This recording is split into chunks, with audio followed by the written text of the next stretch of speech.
Nosso estudo de hoje é a lição 137 do livro Palavras da Vida Eterna, que tem como título Crença. Crês que há um só Deus e fazes bem, mas os demônios também o creem e estremecem.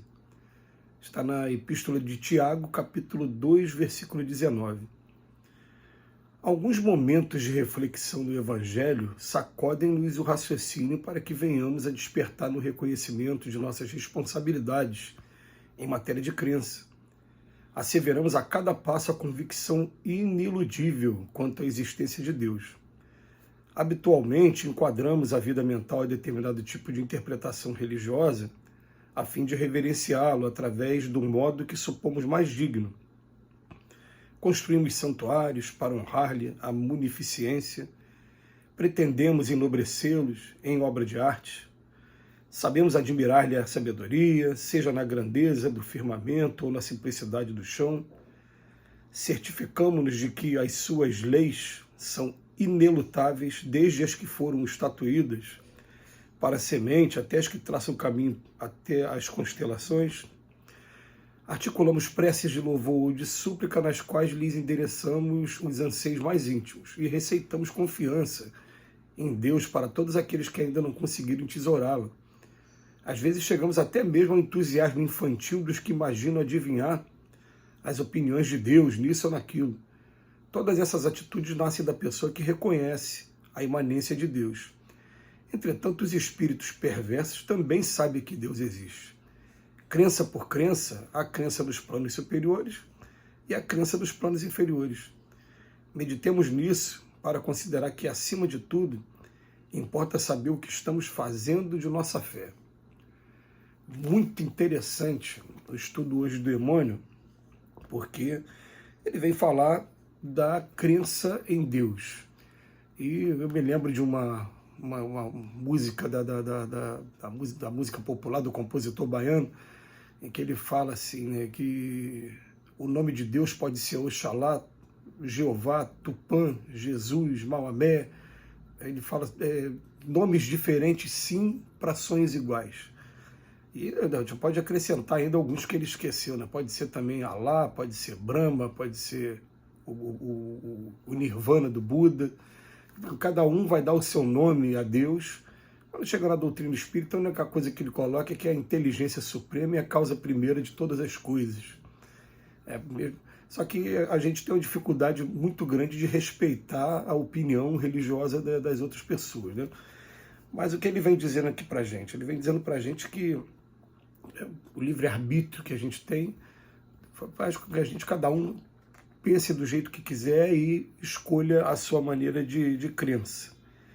Mas ele vem dizer pra gente que você está acreditando em um só Deus e faz bem, mas até os espíritos impuros ainda, os espíritos inferiores, que na época se chamava de demônios, ele também creem e também estremecem, que todos também têm essa fé em Deus.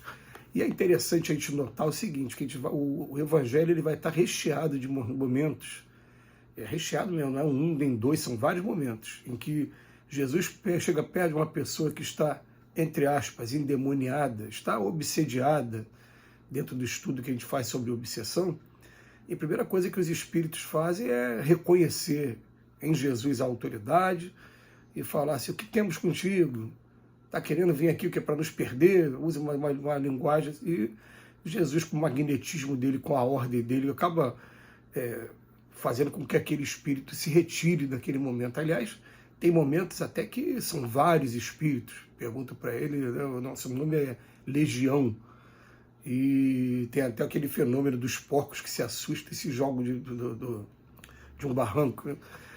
Então, o que acontece? São vários momentos. Eles também reconhecem. Se você pegar os livros de André Luiz, você vai ver vários momentos também em que, em algum vale de sofrimento dessas regiões espirituais, de repente, os espíritos de luzes aparecem, e são vários aqueles que começam a querer pedir ajuda, mas até é relatado, eles estão pedindo ajuda da boca para fora, não estão preparados para isso não estão demonstrando ainda condições de serem ajudados não, mas reconhece pela luz que tem.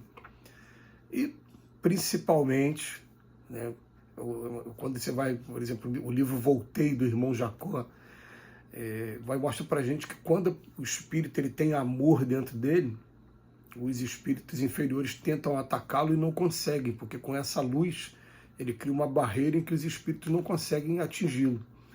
Então, claro, assim, ele está querendo dizer para a gente o seguinte: os espíritos inferiores também reconhecem que existe Deus e que existem os espíritos superiores. O principal não é você ter fé. A fé, ela é muito importante sim. Mas eu conheço pessoas, por exemplo, que têm uma fé tão grande, que têm a comunhão com Deus todo santo dia, fazem orações, e nas orações dela, elas pedem para afastar as provas que estão vivendo, que vão servir para a sua evolução, pedem para afastar aquele parente difícil que ela tem que aprender a lidar com aquele parente, enfim, pedem 1000 coisas. Inegavelmente aquela pessoa tem fé, aquela pessoa faz a sua prece todo dia, lê o evangelho todo dia, mas na hora de exercitar a sua fé, ela não tem o principal. E vamos lembrar aqui, gente, a carta aos Coríntios, primeira carta aos Coríntios, que ainda que eu falasse a língua dos homens e a língua dos anjos, né, é um texto bastante conhecido no meio cristão. Como é que é o final desse texto mesmo? Dentre as 3 virtudes, a fé, a esperança e o amor, ou a caridade, fé, a esperança e o amor, qual é a maior das 3? Ele fala, a maior das 3 é o amor. Você vai encontrar gente com muita fé, mas sem o amor. Olha que coisa interessante. A pessoa desenvolveu uma fé por Deus, ama a Deus e não ama o próximo, não ama os semelhantes. Então vai encontrar realmente esse tipo de quadro aqui na Terra. Mas ele vem dizer para a gente, meditemos nisso, para considerar que acima de tudo importa é saber o que estamos fazendo de nossa fé. Por que a gente fala que a fé é muito importante? Porque quando você consegue alinhar a fé ao amor, você, por exemplo, você se dedica a uma atividade de beneficência qualquer. Você começa, por exemplo, a ajudar uma instituição que tem pessoas idosas abandonadas. A fé vai fazer com que a sua ajuda não seja uma ajuda única, 1 mêsinho, 2 meses que você vai lá, não. Você vai entender que a necessidade de estar sempre ali, a necessidade de ter contato pessoal com cada idoso daquele, de entender que ali tem um ser humano que pode ser a gente no futuro. É a fé que vai fazer isso. Agora, se for somente a caridade sem a fé, o que acontece? A pessoa vai lá, está sobrando um dinheirinho aqui agora nesse mês, vai lá, doa para aquela instituição e terminou por aí. Então a fé tem muita importância sim, mas a fé sem o amor, sem a caridade, ela acaba sendo incompleta. Ou melhor dizendo, até na palavra do próprio apóstolo Tiago, que é o que está sendo referido aqui hoje, a fé sem obras acaba sendo uma fé morta. A gente tira desse texto aqui 2 coisas. Em primeiro lugar, a gente tem que aprender que amar ao próximo como a si mesmo é respeitar a crença, a fé de todas as pessoas que estão convivendo com a gente. Em primeiro lugar, isso. Em segundo lugar, a gente não deve ficar impondo para ninguém, né, que tem que ser do meu jeito, né, o meu jeito é o certo. Respeita o livre-arbítrio daquela pessoa e entenda uma coisa, é através do nosso exemplo, muito mais do que com palavras, que a gente vai conseguir contagiar alguém. Então, se você realmente está estudando ser um homem de bem, seja realmente um homem de bem, que aquilo vai contagiar as pessoas que estão ao redor. E em terceiro lugar, a gente vai entender que todos os espíritos na natureza e no universo, eles acabam por reconhecer que existe sim uma hierarquia. Existe sim alguns lugares que estão inacessíveis a eles, enquanto eles estão vivendo esse momento ainda de trevas ainda. E eles têm medo, eles respeitam, até um dia ele chegar à conclusão de que Jesus falou para a gente, sois deuses, tudo que eu fiz vocês podem fazer e ainda muito mais. Só depende de vocês agora.